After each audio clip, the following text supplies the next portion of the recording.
Hi, friends. In this episode, I want to share with you the top 5 tips about how to register for H1B registration.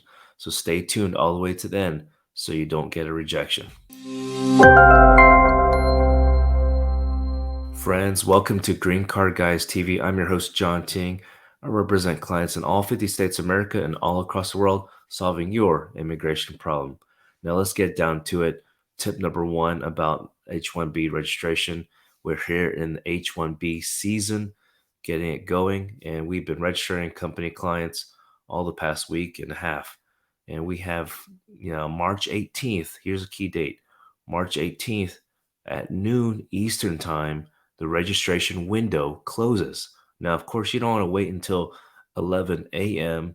Eastern Time and wait until then because, as you can see, as you'll hear on these tips, you might run into some issues. So, you want to definitely watch this all the way to the end to make sure you avoid those situations. So, tip number 1 here is that you don't want to create a duplicate registration.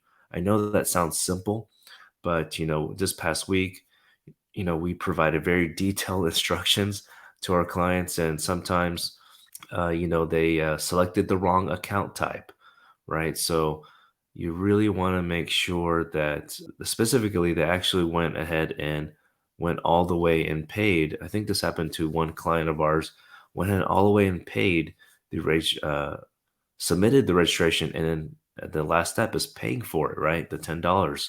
And so it doesn't cost much for that step, and that's a great thing. But when that happens, it just complicate in some ways it complicates the process because there's so many clients that we're working with to register, and we just don't want to lose track and somehow accidentally pay it again for the client on behalf of the same employee or beneficiary. So that's why it's very important to follow these steps. If you have now, this of course, this video is typically geared for human resources or any department of a company that's involved with helping with the H1B registration. So please, if you do have an attorney, then follow their instructions all the way. Now, the second thing here, the tip number 2 is don't let a friend or a mentor file for you, especially if this friend or mentor does not have authority to file on your behalf for that company. Because we actually had this happen on behalf of one of our medical group practices, and they had one of the operators agreed to sponsor them. And then, but unfortunately, this physician had another company vis-a-vis through their mentor who had no legal authority or any practical authority to file a registration for them. I'm not sure how it was possible because you need the EIN number, employer ID number, and it got awkward because this person was actually selected for the registration based on what we call the rogue company. Okay, because we didn't know about that situation. And so what happened is because that rogue company, uh, this person's registration was selected by USCIS by that rogue company, then ultimately that company did not have a job ready for them, right? Because there was no bona fide job offer. So that is what the government needs. Uh, wants to see that the employee has a bona fide job offer from the company, the employer. Because if you don't, then that company cannot file a registration for you. It just doesn't make sense. You're just wasting time, essentially. Because I've heard of people saying, oh, well, can I have multiple companies applying for you? I mean, yes, you could if you have a job offer from all of them, right? So you definitely don't want a situation where you have a mentor or friend or colleague that's willing to, or maybe like a former classmate that works somewhere else now, and you're trying to you're all in the same profession, helping each other out. Don't do that. Okay, it's not worth it. There's just complications in the future because let's say, just quick tip on this, let's say you do want to file a change of employer for H1B, you have to show proof that you've been maintaining status with the prior company. So that's where it gets complicated, okay, friends? So please avoid that situation. So, and then third tip, okay, if you plan on graduating, that's great because you don't have to have your degree in your hand when you file for registration, okay? Because registration, of course, is in March. Every fiscal year is slightly different on the dates, but it's typically, let's just tell yourself it's usually the first 2 weeks of March. Now, so the great thing is you don't have to have that degree in your hand at that time, but you definitely need to plan on graduating and have that in your hand, when typical graduation period is, whether it's May or June. The good thing is that if you do get selected for H1B registration, please know that's only step number one. That doesn't mean approval, by the way, just means that you're selected. Okay. Basically, think of it as you were selected as an opportunity to file for the H1B visa application. Okay. And so that visa application and the evidence must be filed to USCIS before the end of June. Now, by the time you're watching this video, maybe in the future years, who knows? Maybe the requirements change. But at the time of this recording in 2022, it is before the end of June. So hopefully by the end of June, I mean, not hopefully, you need to have that degree in hand, okay, your diploma, essentially.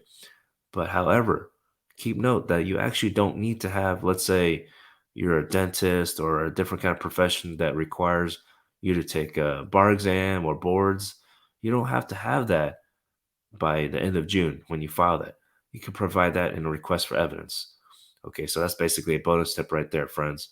And then tip number four, okay, is that you need, as the employer, you need to create an account as an H1B registrant, not as an applicant. I know it can sound like the same thing, but H1B registrant is a type of account that allows you to essentially do the H1B registration.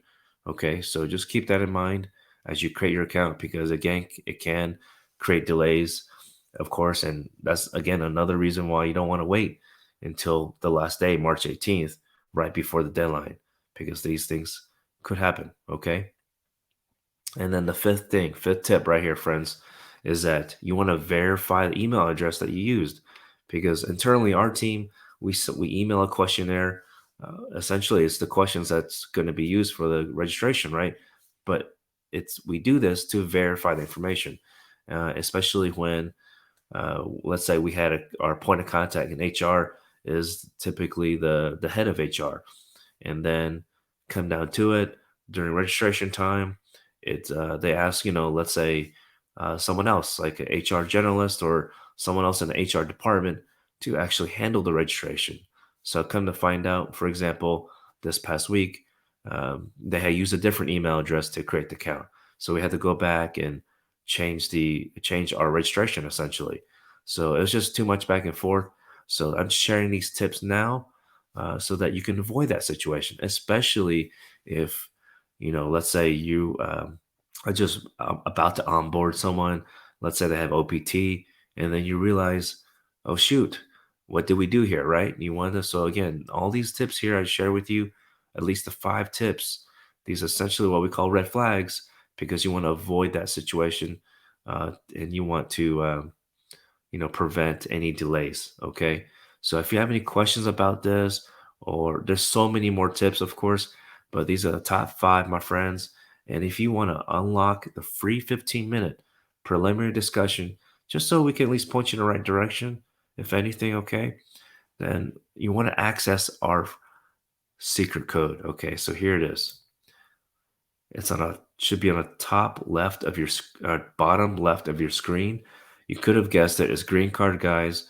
So when you chat with our team, when you give us a call or fill out the intake, the link down below, which is essentially our website, greencardguys.com.